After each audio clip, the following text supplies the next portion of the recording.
ఉదయం పిల్లలు నన్న ఈరోజు చూడండి ఇక్కడ నుంచి మనము ఎలా చదవాలి అనేది చూద్దాం. సరేనా? సమ్మతం ఏమిటి నా మోహం అప్పటికప్పుడు అందరి నోళ్ళల్లో నీరూరించే ఇంకా వంటలు కాకముందే భోజనం మీద అందరికీ మమకారము పెంచాడు. జీవ అంటే నాన్న గిలగిలలాడు, జీవ అంటే ప్రాణం. గిలగిలలాడుతుండగా అందరి కడుపుల్లో ఆకలి అగ్నిలా లేచింది. అందరినీ ఇతను సమ్మతమేనా అని అడుగుతున్నాడు కదా. సమ్మతమేనా అని అడుగుతున్నప్పుడు అందరు ఏమంటున్నారంటే సమ్మతం ఏమిటి, ఇష్టం ఏంటి, అందరికి ఇక్కడ ఆకలి మండిపోతుంటే నోరు నీరూరేలాగా నువ్వు మాటలు చెప్తుంటే అనేసి అంటారు. అంతటా ఆగాడు కాదు బావగాడు. మరో అరగంటలో వంకాయలు కరిగించి బుట్టలో వేయించి కడిగించి అందరి దగ్గరకు ప్రదర్శనకు పట్టుకొచ్చాడంట. మళ్ళీ ఊరుకోకుండా అరగంటలో వంకాయలు తీసుకొని వచ్చాడంట. చూసారా, లేత వంకాయలు నవనవలు ఆడుతున్నాయి. మెంతి కారం పెట్టి కూర వండిస్తున్నాను, దగ్గరుండి కోయించుకు వచ్చాను అని అందరికీ చూపించి వెళ్ళిపోయాడు. ఆ తర్వాత జనానికి వేరే ఆలోచనలు పోయేవి కావు. వంకాయ గురించే చర్చలు. వంకాయ ఎన్ని రకాలుగా కూరలు చేయొచ్చు, కాయ ఫలంగా వండితే రుచా, తరిగి వండితే రుచా, అసలు రుచి వంకాయలో ఉందా, వంకాయ తొడిమెలో ఉందా, ఇలా చర్చలు సాగాయి. ఎప్పుడైతే ఈ పూర్ణమయ్య అనే బావ ఏం చేశాడన్నా వంకాయలు తీసుకొచ్చి వాళ్ళ ముందు పెట్టాడు. అప్పటికే ఏమేమి కూరలు చేస్తున్నాడు అన్నీ చెప్పినప్పుడు వాళ్ళ ఆకలి పెరిగిపోయింది. తర్వాత ఎప్పుడు తిందామా అని నోరు ఊరుతా ఉంది వాళ్ళకి. ఇప్పుడు అతను ఏం చేశాడు, వంకాయ అంటే అందరికి ఇష్టం కదా, గుత్తి వంకాయ అంటే ఆ వంకాయ గురించి మాట్లాడేసరికి అందరికి వంకాయ గురించి చర్చలు మొదలయ్యాయి.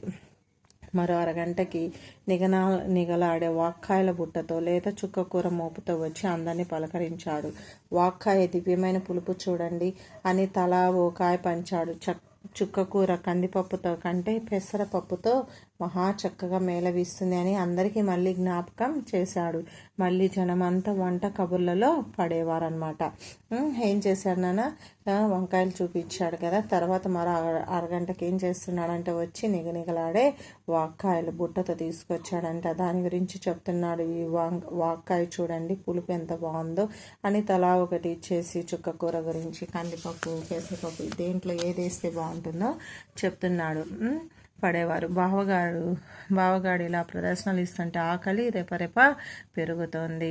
ఈయన ఒక్కొక్కటి తీసుకొచ్చి వాళ్ళకి ఏం చేస్తున్నాడు, ప్రదర్శన ఇస్తున్నాడు. చూపిస్తుండేసరికి అందరికి ఆకలి పెరిగిపోతుంది. ఇక అక్కడ గాడిపోయి దగ్గర, గాడిపోయి అంటే తెలుసా నాన్న, గాడిపోయి అంటే చిన్న చిన్న గుంతలు తవ్వి పైన రాళ్ళు పెడతారనమాట, దాన్ని గాడిపోయి అంటారు. వంట వాళ్ళని పరుగులు తీస్తున్నాడంటే అందరినీ తొందర పెడుతున్నాడు అనమాట. పాయసంలో ఎత్తు జీడిపప్పు వేయమని పురమాయించడం అంటే ఆజ్ఞాపించడం కావచ్చునన్నా, కానీ పని చెప్పి చేయించడం అనమాట. ఓ పక్క పులిహోర తిరగమూత వేయగానే రైన జనం దగ్గరకు పరుగెత్తుకు వచ్చి ఆ వాసన చూసారా, పులిహోర తిరగమూత సన్న బియ్యంతో అవి చేస్తున్నానని మళ్ళీ మాయమయ్యేవాడు.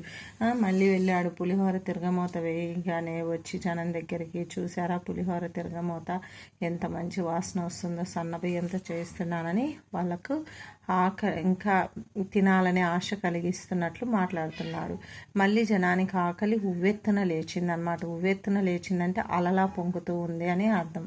ఆకలి నిలువెత్తైంది. ఆకలి వాళ్ళ శరీరం అంతా పెరిగిపోయింది అనమాట. తాటి ప్రాణమైంది.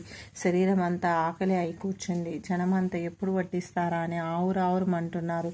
ఏటకేలకు గంట కొట్టాడు బావగాడు. లేత అరిటాకులు శుభ్రంగా కడుక్కోండి అని వరుసల మధ్యకు వచ్చి హెచ్చరించాడు. సుబ్బయ్య అన్నయ్యకు ఒక ఆకు వేస్తావేం, 2 ఆకులు కలిపి వేయించు అంటున్నాడనమాట. వడ్డనాలు మొదలయ్యాయి. వడ్డనాలు అంటే ఏంటి నాన్న, వడ్డించడం, బంతులు అనమాట. ఒక్కొక్క లైన్ అట్లా కూర్చోబెడతారు కదా, అట్లా వడ్డించడం మొదలైంది. నేతి జారి పుచ్చుకొని పేరున నేతి జారి అంటే నాన్న నెయ్యిది, జారి అంటే జారి కావచ్చు, జగ్గు కావచ్చు అనమాట. జారి అంటే పచ్చలు నిలబెడతారు కదా, అదనమాట. పుచ్చుకొని పేరున అందరిని అడిగి వడ్డిస్తున్నాడు.